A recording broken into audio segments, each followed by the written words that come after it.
Baik, bismillahirrahmanirrahim. Assalamualaikum warahmatullahi wabarakatuh.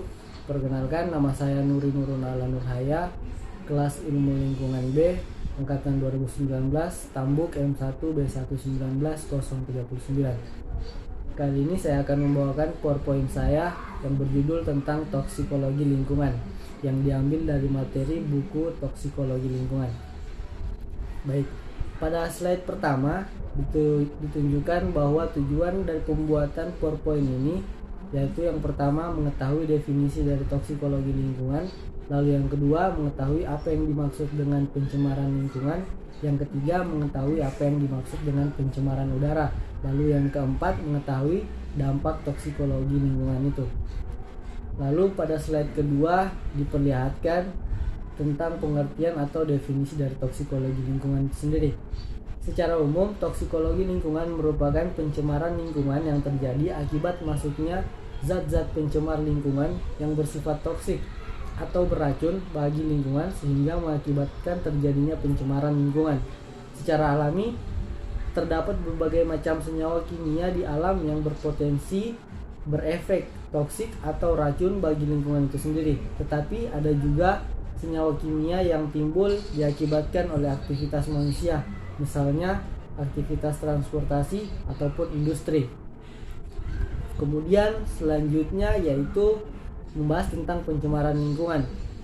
Seperti yang kita ketahui bersama, pencemaran yaitu adalah masuknya komponen pencemar ke dalam lingkungan. Sedangkan lingkungan itu sendiri adalah segala sesuatu yang berada di sekitar kita. Pencemaran lingkungan adalah masuknya makhluk hidup, zat, energi, dan komponen lain ke dalam lingkungan oleh kegiatan manusia, sehingga kegiatan tersebut menyebabkan lingkungan tidak berfungsi sebagaimana mestinya. Lalu pencemaran juga terjadi saat senyawa-senyawa yang dihasilkan dari kegiatan manusia dilepas ke dalam lingkungan, sehingga menyebabkan perubahan yang buruk bagi lingkungan. Seperti gambar yang terlihat di PowerPoint, yaitu menggambarkan bahwa pencemaran lingkungan yang terjadi akibat ulah tangan manusia sendiri. Kemudian selanjutnya yaitu adalah pencemaran udara atau bisa disebut dengan air pollution.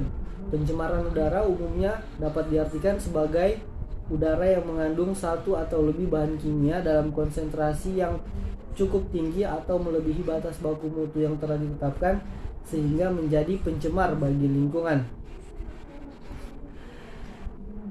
Gangguan atau bahaya terhadap manusia, binatang, tumbuhan, dan harta benda, yaitu bisa disebabkan oleh pencemaran udara. Polusi udara dapat memberikan gangguan pada kesehatan mulai dari iritasi mata, sakit kepala, bahkan hingga asma, bronkitis, hingga kanker paru-paru. Polutan udara dapat dikelompokkan ke dalam dua kelompok, yaitu polutan udara primer dan polutan sekunder. Yang dimaksud dengan polutan udara primer adalah suatu bahan kimia yang ditambahkan langsung ke udara menyebabkan konsentrasinya meningkat dan dapat membahayakan.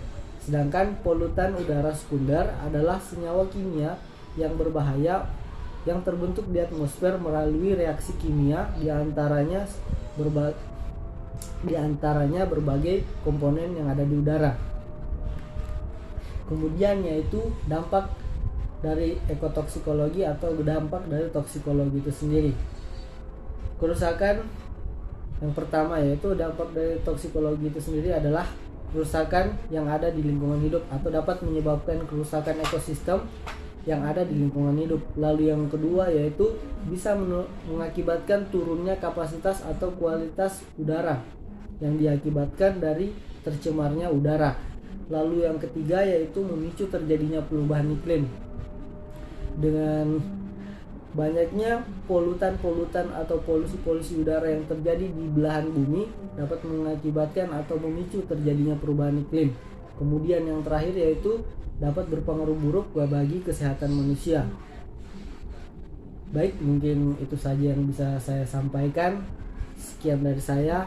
Billahi taufiq wal hidayah. Wassalamualaikum warahmatullahi wabarakatuh. Sekian dan terima kasih.